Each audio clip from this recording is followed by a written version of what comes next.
গণঅভ্যুত্থান তো অনিবার্য ছিল। গণঅভ্যুত্থানের পুরো ক্ষেত্রটা তৈরি হয়েছে গত সরকারের বিভিন্ন কার্যক্রমের মধ্যে দিয়ে। তারা ক্ষমতায় থাকতে চেয়েছে নির্বাচন ছাড়া, এবং নির্বাচন ছাড়া ক্ষমতায় থাকার জন্য তারা অনেক রকম দমন পীড়ন, দুঃশাসন, গুম খুন, মিডিয়া কন্ট্রোল সেগুলো করেছে। সম্পদশালী কিছু গোষ্ঠী তারা সম্পদ বানিয়েছে, সম্পদ পাচার করেছে, মানুষ ক্ষতিগ্রস্ত হয়েছে। মুদ্রাস্ফীতি, অর্থনৈতিক সংকট, জিনিসপত্রের দাম বৃদ্ধি, জায়গায় জায়গায় অত্যাচার, সেই ক্ষোভটা তো অনিবার্য ছিল, সেটা একটা বিস্ফোরণ হবে। তো সেই বিস্ফোরণটা হয়েছে, বলা যায় যে শেখ হাসিনা সেখানে আগুনটা জ্বালিয়েছেন তার নির্বিচার হত্যাকাণ্ডের মধ্যে দিয়ে। তখন মানুষের ক্ষোভটা একটা বিস্ফোরণ ঘটে, এবং তখন কিন্তু মানুষ কোনো নেতার কথা শুনে বা কোনো দলের কথা শুনে আসে নাই। তার প্রধান কথা ছিল যে এই যে নৃশংসতা যারা করে বা এইভাবে যারা ক্ষমতায় থাকতে চায় তাদের পতন হইতে হবে, তারপরে কী হবে সেটা মানুষের মাথায় তখন ছিল না। তো সুতরাং গণঅভ্যুত্থানের সেই মানুষের সেই অপ্রতিরোধ্য শক্তির মাধ্যমে সরকারের পতন হয়েছে, কিন্তু একটা আকাঙ্ক্ষা তৈরি হয়েছিল যে ভিন্ন বাংলাদেশ হবে একটা, যেটা এরকম স্বৈরশাসন হবে না বা এরকম দুর্নীতি হবে না, লুটপাট হবে না, অত্যাচার হবে না। সেই আকাঙ্ক্ষার বাস্তবায়ন তারা দেখার আশা করেছে, সে আশাটা পূরণ হয় নাই। কারণ গণঅভ্যুত্থানের পরে আমরা দেখতে পাচ্ছি যে পুরনো শক্তিগুলো আবার নানানভাবে পুনর্বাসিত হচ্ছে। মানে অর্থনৈতিকভাবে যে সমস্ত তৎপরতা আগে চলতো সেগুলি চলছে, সরকারও গোপনে গোপনে চুক্তি করছে জনগণকে না জানিয়ে। তারপর বৃহৎ ব্যবসায়ী তারা আবার নিজেরা নানা রকমভাবে ঘুষ টুস দিয়ে আবার নিজেরা টিকে থাকার চেষ্টা করছে।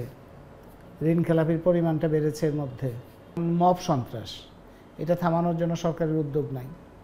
ধর্মীয় সংখ্যালঘু কিংবা জাতিগত সংখ্যালঘু তাদের উপর আক্রমণ হচ্ছে, কিংবা নারীর উপরে আক্রমণ হচ্ছে। যারা আক্রমণ করছে তাদের মধ্যে একটা দক্ষিণপন্থা বা বৈষম্যবাদী লোকজন অনেক প্রবলভাবে আছে, তাদের বিরুদ্ধে সরকার যথেষ্ট ব্যবস্থা নিচ্ছে না। সুতরাং এটার দায় দায়িত্ব তো সরকারের উপর পড়ে। যখন সরকারের মধ্যে থেকে কেউ কেউ আবার এটাকে সমর্থন করে বা পৃষ্ঠপোষকতা দেয়, তখন এটা ঝুঁকির ব্যাপার। মব সন্ত্রাস যেগুলি হচ্ছিল বিভিন্ন জায়গায়, সংখ্যালঘু জাতিসত্তার মানুষ, সংখ্যালঘু ধর্মাবলম্বী মানুষ, সংখ্যালঘু তারপরে নারী, এদের এদের এদের উপরে যে অত্যাচারগুলো হচ্ছে, এগুলির বিরুদ্ধে সরকারের যথেষ্ট শক্ত কণ্ঠ ছিল না। গণঅভ্যুত্থান তো মানুষকে শিক্ষিত করে, মানুষকে সচেতন করে, কিংবা একটা দায়বদ্ধতাও তৈরি হয়। তো এই তরুণ নেতৃবৃন্দ যারা সেই সময় পরিচিত হয়েছেন এই গণঅভ্যুত্থানের মধ্যে দিয়ে, তাদের তো আগে রাজনৈতিক এরকম পরিচয় ছিল না।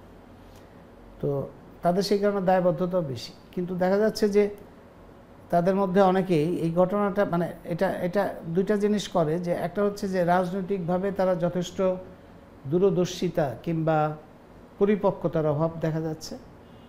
আরেকটা হচ্ছে যে ছাত্রলীগ কিংবা আগের সরকার যে সংস্কৃতিটা তৈরি করেছে, যে হ্যাঁ আমি ক্ষমতার একটু হাতে আসলেই আমি এটা নিয়ে আমার সম্পত্তি বানাবো, টাকা বানাবো, আমি বিদেশ পাচার করব, ওই সংস্কৃতির মধ্যে ঢুকে যাওয়া, এটা গণঅভ্যুত্থানের মধ্যে যারা জীবন দিয়েছেন, যারা আহত হয়েছেন, যারা অংশগ্রহণ করেছেন, তাদের সবার জন্য এটা খুবই বড় একটা আঘাত বলতে হবে। এবং মব সন্ত্রাসের যে বিষয়গুলো আসছে স্যার, সেগুলো তো মানে ইনক্লুসিভ। মব সন্ত্রাসের ব্যাপারটা আরও বেশি আপত্তিকর, কারণ মব সন্ত্রাস কিছু লোক যদি না জেনে করে সেটা একটা কথা, কিন্তু গণঅভ্যুত্থানে যারা নেতৃত্ব দিয়েছে তাদেরই তো দায়িত্ব ছিল এটাকে থামানো। কিন্তু দেখা গেল যে তাদের নিজেদের পরিচয়ই, তাদের ঘনিষ্ঠ লোকজনই এই সমস্ত মধ্যে যুক্ত হচ্ছে, এবং মব সন্ত্রাসকে অনেক ক্ষেত্রে ব্যবহার করা হচ্ছে আর্থিক সুবিধা আদায়ের জন্য, কিংবা কাউকে পদে বসানোর জন্য, এই সমস্তর জন্য, কিংবা কোনো প্রতিষ্ঠান দখল করার জন্য, জায়গা দখল করার জন্য এগুলিকে ব্যবহার করা হচ্ছে।